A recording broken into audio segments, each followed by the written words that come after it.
ទីមួយធ្វើពី Chester ទៅ Chester ខ្ញុំធ្វើការជាមួយនឹងគ្រូខ្ញុំដំបូង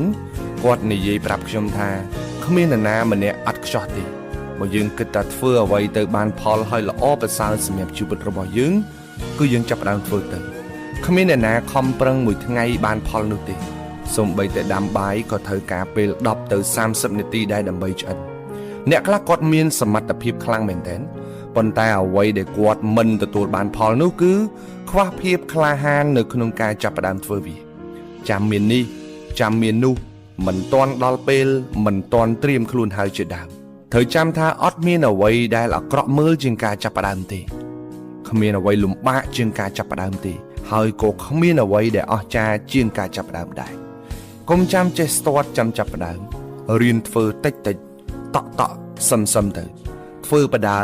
រៀនបដារហូតទៅដល់ចេះស្ទាត់ការងារវាពិតជាបង្ខំមនុស្សឲ្យរៀនមែនតើប៉ុន្តែបើយើង